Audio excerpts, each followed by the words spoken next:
महाभारत में आज आपको कथा पापी धर्मात्मा विरक्त मुक्त होने के कारण तथा मोक्ष के साधनों का वर्णन की कथा कहूँगा।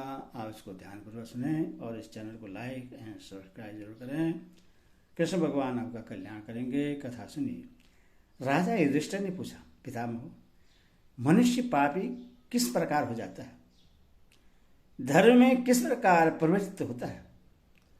उससे वैराग्य कैसे होता है और वह मोक्ष किस उपाय से प्राप्त करता है?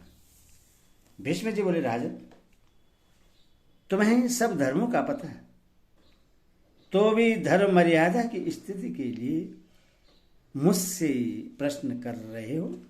अच्छा, तुम आरंभ से ही मोक्ष, वैराग्य, पाप और धर्म के विषय में सुनो। मनुष्य विषयों को ठीक ठीक जानने के लिए उनमें इच्छापूर्वक प्रवृत्त होता है। इससे जिस विषय में उसका राग होता है, उससे पाने के लिए वह बहुत से काम करता है। वह अपने पीर, रूप और गंधादि का बार बार सेवन करना चाहता है। इससे उसका उनमें राग हो जाता है और फिर उस पर कर्मश, द्वेष, लोभ और मोह का भी अधिकार हो जाता है। इस प्रकार लोभ, मोह एवं राग, द्वेष से ग्रस्त होकर उसकी बुद्धि धर्म में प्रवृत्त नहीं होती। वह केवल कपट से ही धर्म का आचरण करता है और कपट से ही धन कमाना चाहता है। इस प्रकार बुद्धि की कपट में प्रवृत्ति हो जाने से उसकी पाप में ही रुचि हो जाती है। फिर तो यदि उससे कोई सगे संबंधी पाप करने से रोकते हैं तो वह शास्त्र के प्रमाण देकर उन्हें युक्त युक्त उत्तर देने लगता है। राग और मोह के कारण उसका 3 प्रकार का अधर्म बढ़ता है। वह पाप का चिंतन करता है, पाप ही बोलता है और पाप ही करता है। साधुजनों को तो उसके दोष दिखाई देते हैं, परंतु जो वैसे ही आचरण वाले होते हैं वे उसके मित्र बन जाते हैं। उससे तो इस लोक में ही सुख नहीं मिलता, परलोक की तो बात ही क्या है। इस प्रकार जो पुरुष पापी बनता है, अब धर्मात्मा की बात सुनो।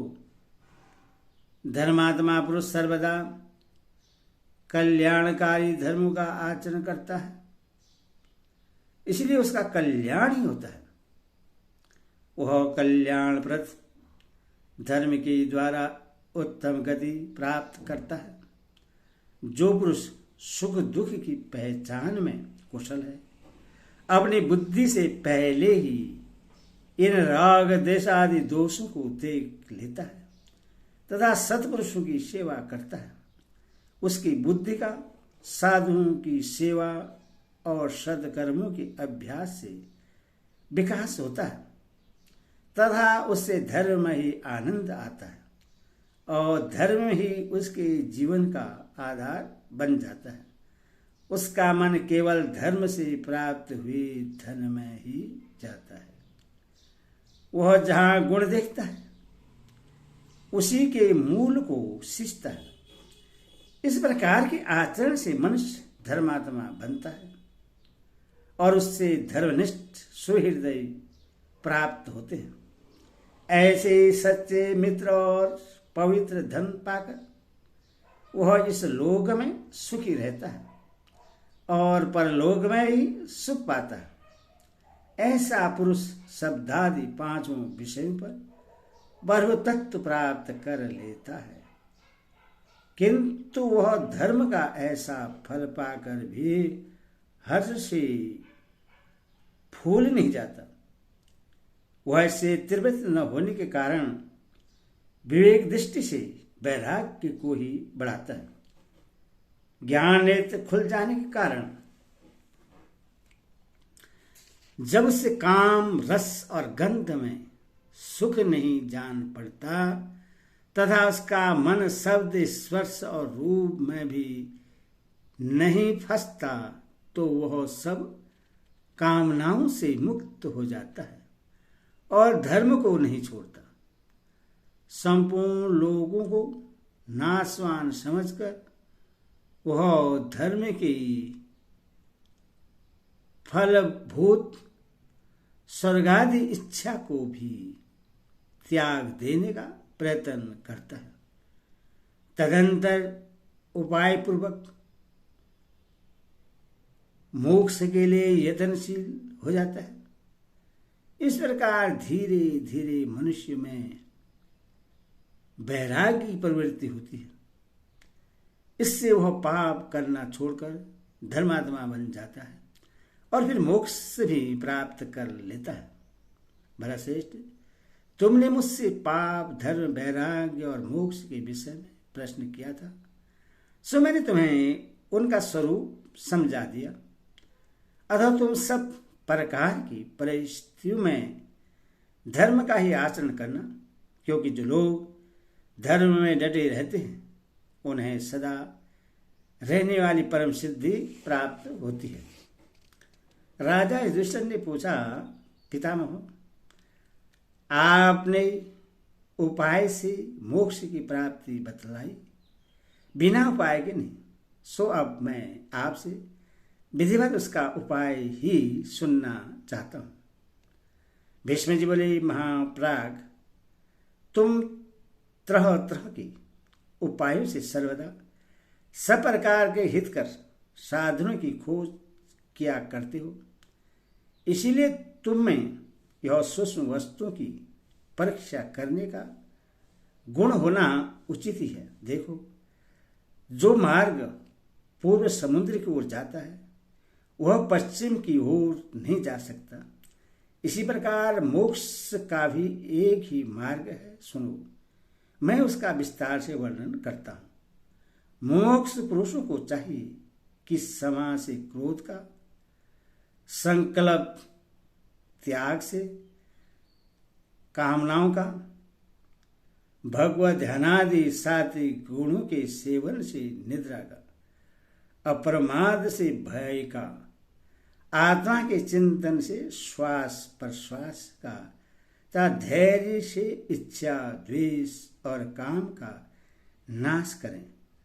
भर्म, मोह और श्रेयस रूप आवरण का शास्त्र के अभ्यास से तथा लक्ष्मी की विस्मृति और चित्त का अन्य विषय में चला जाना, इन दोनों दोषों का ज्ञानाभ्यास से दमन करें।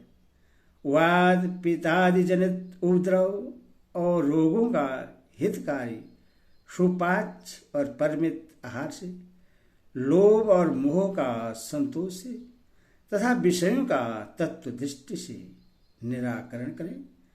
अधर्म को दया से, धर्म को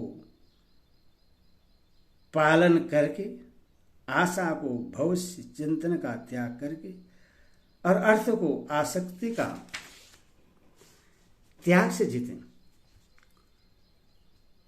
वस्तुओं की अनित्य का चिंतन करके स्नेह का, योगाभ्यास के द्वारा सुधा का, करुणा के द्वारा अभिमान का और संतोष से तृष्णा का त्याग करें। तंद्रा को खड़ा होकर, तर्क वितर्क को निश्चय द्वारा, बहुभाषण को मौन द्वारा और भय को सुरवीरता के द्वारा काबू में करें।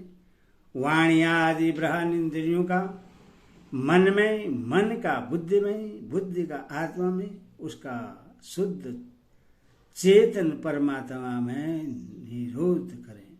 इस प्रकार मनुष्य को शांत और पवित्र कर्मा होकर इस परमात्म पद का ज्ञान प्राप्त करना चाहिए। इसके लिए वह काम, क्रोध, लोभ, भय और निद्रा, इन 5 दोषों को छोड़कर वाणी का संयम करते हुए योगाभ्यास करें।